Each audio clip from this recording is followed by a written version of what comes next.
Welcome to Myra media. నేను మీ కేవీఆర్. ఆంధ్రప్రదేశ్ ఎన్నికలకు సంబంధించి 2 నెలలు గడిచిన తీర్పు నిక్షిప్తమై నారా చంద్రబాబు నాయుడు ముఖ్యమంత్రిగా ప్రమాణ స్వీకారం చేసిన ఈవీఎం తీర్పుకు సంబంధించి నానా యాగి జరుగుతున్న సంగతి తెలిసిందే. దేశవ్యాప్తంగా అసోసియేట్ డెమోక్రటిక్ రిఫార్మ్స్ అనే సంస్థ చేపట్టిన సర్వేలో విస్తుగొలిపే విషయాలు వెలుగులోకి వచ్చిన సంగతి తెలిసిందే. మొత్తం 538 పార్లమెంట్ నియోజకవర్గాల పరిధిలో మొత్తం అంటే ఈవీఎం పోలింగ్ రోజు తర్వాత కౌంటింగ్ రోజు ఓట్ల తేడాలో వాళ్ళు తీసుకొచ్చిన డిజిట్స్ ఏవైతే ఉన్నాయో అవి ఇప్పుడు దేశవ్యాప్తంగా సంచలనంగా మారినాయి. వాటికి సంబంధించి ఈ పచ్చపత్రికలు పచ్చ మేధావులు ఎక్కడ మాట్లాడకపోయినా రోజు రోజుకు ఆ సమస్య రగులుతానే ఉంది. మొన్నటికి మొన్న బాలినేని శ్రీనివాసరెడ్డి ఒంగోలుకు సంబంధించిన తీర్పుపై సుప్రీంకోర్టును హైకోర్టును ఆశ్రయించిన సందర్భంలో ఎన్నికల సంఘం ఎన్ని కప్పదాట్లు వేస్తున్నదో చూస్తూనే ఉన్నాం. రీకౌంటింగ్ చేయాలి, వీవీప్యాట్ స్లిప్పులను కౌంట్ చేయాలి, ఆ తీర్పుకు సంబంధించిన క్లారిటీ ఇవ్వాలి అని చెప్పి ఆయన ఒక పిటిషన్ వేస్తే రీకౌంటింగ్ కాదు మాక్ పోలింగ్ నిర్వహిస్తామని చెప్పి చేతులు దులిపేసుకుంది ఈ ఎన్నికల సంఘం. దీని మీద ఇప్పటికే రకరకాలుగా ప్రచారాలు కూడా జరుగుతున్న సంగతి తెలిసిందే. ఆయన న్యాయ పోరాటం కోసం హైకోర్టులో ఒకవేళ తనకు అనుకూలంగా తీర్పు రాకపోతే సుప్రీంకోర్టును ఆశ్రయిస్తానని చెప్పి కూడా బాలినేని శ్రీనివాసరెడ్డి మాట్లాడిన సందర్భం మనం చూసినాం కదా. తాజాగా ఉండవేల అరుణ్ కుమార్ ఈ ఈవీఎంల తీర్పుపై ఎన్నికల సంఘం ప్రతినిధిగా పనిచేసిన ముఖేష్ కుమార్ మీనా వ్యవహరించిన తీరుపై నిన్న పెద్ద ఎత్తున విమర్శలు చేశారు. ఒకసారి ఆయన ఏం మాట్లాడినో విందాం. ఓట్ ఫర్ డెమోక్రసీ అనేది ఒక రిపోర్ట్ ఇచ్చింది. ఆ రిపోర్ట్ ప్రకారం 12.54% ఏపీలో ఎక్కువ ఓట్లు లెక్కెట్టారు. పోలైన ఓట్లకి లెక్కెట్టిన ఓట్లకి 12.54% ఎక్కువ. 12.54 అంటే చిన్న విషయం కాదు. 12.5% ఓట్లు మ్యానిపులేషన్కి గురైంది అంటే ఇక ఆ తీర్పును ప్రజా తీర్పు అని ఎట్లా అనుకుంటారు? అంటే దాని వాల్యూ వచ్చేసి 49 లక్షల ఓట్లు తారుమారైపోయినాయి. ఇదే కూటమి నేతలేమో 10% ప్రజలు వైసీపీని కాదనుకొని మాకు ఓటేసింది కాబట్టి ఇంత పెద్ద ఎత్తున మాకు తీర్పు వచ్చింది అని చెప్పి వాళ్ళు మాట్లాడుతూ ఉన్నారు. మరి ఈ మిస్ అయిన ఓట్లు, అధికంగా నమోదైన ఓట్లు, అధికంగా అంటే ఇటు పడాల్సిన ఓటు అటు పడితే ఇన్ని సీట్లు ఎందుకు వచ్చినాయి?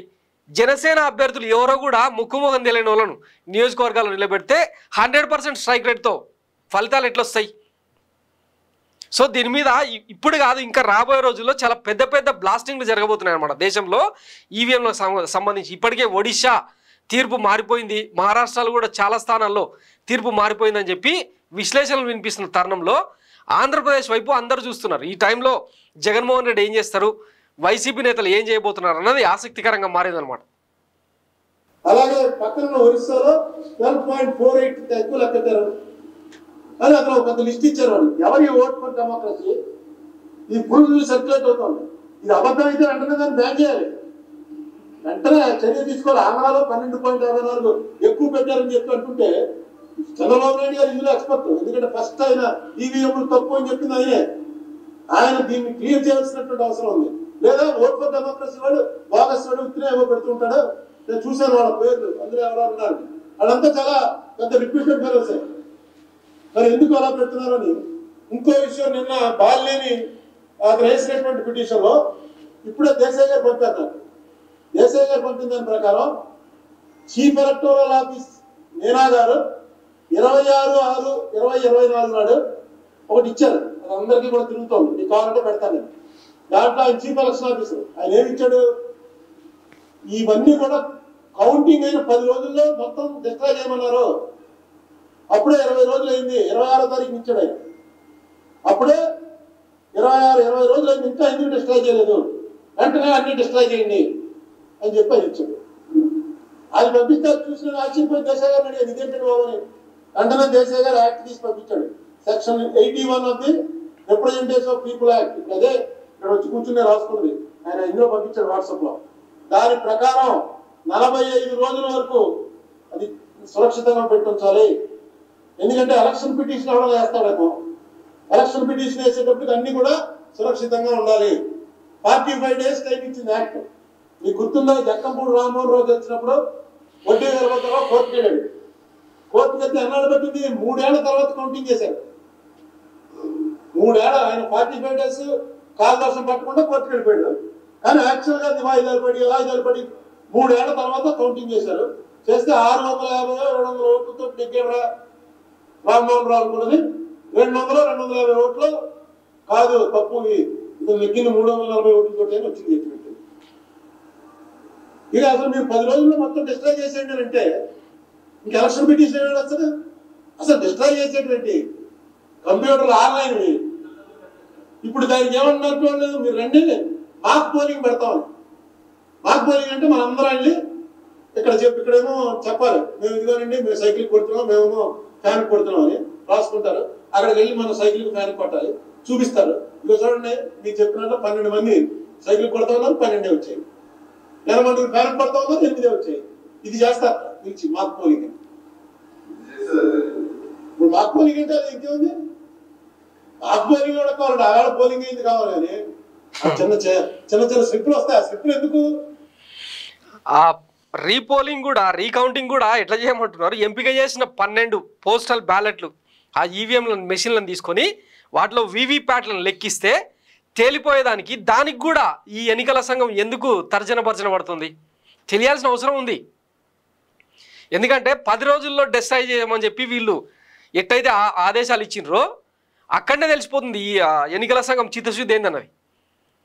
వాస్తవానికి ఎన్నికలు నిర్వహించిన తర్వాత ఆ వచ్చే అంటే నెక్స్ట్ ఎలక్షన్స్ వరకు కూడా ఆ ఈవీఎంలను అట్లా భద్రంగా పెట్టాల్సిన అవసరం ఉంది. ఎందుకంటే ఈ ఎన్నికల పిటిషన్లు ఎప్పుడైనా కోర్టు అంటే మళ్ళీ రివ్యూ చేయొచ్చు, వాటిని జనం దృష్టిలో చూపించాలని చెప్పి ఆదేశాలు జారీ చేయొచ్చు, ఇవన్నీ ఉంటాయి కథలు. కానీ కౌంటింగ్ ముగిసిన 10 రోజుల లోపలనే వాటి ఆ చిప్పులన్నీ డిస్ట్రాయ్ చేయండి, అందులో ఉన్న డేటా మొత్తం ఎరేజ్ చేయండి అని చెప్పే అధికారం ఎన్నికల సంఘానికి కూడా లేదు.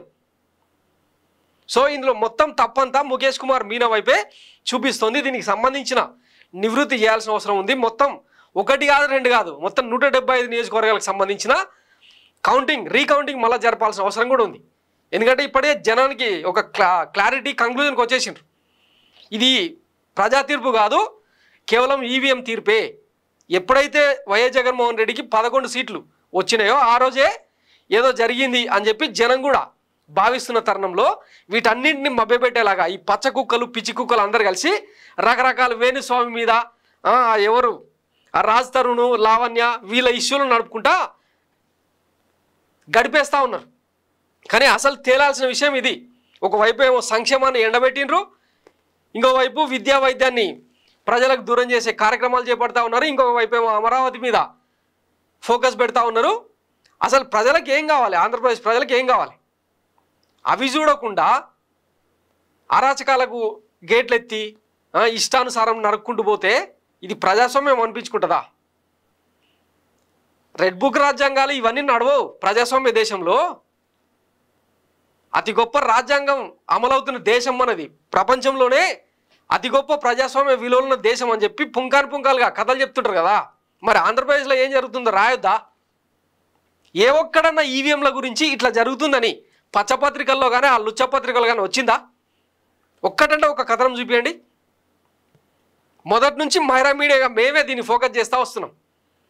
ప్రతిరోజు ఈ ఈవీఎంలకు సంబంధించి ఏ చిన్న అప్డేట్ వచ్చినా కూడా మీ దృష్టికి తీసుకొచ్చే ప్రయత్నం చేస్తాం.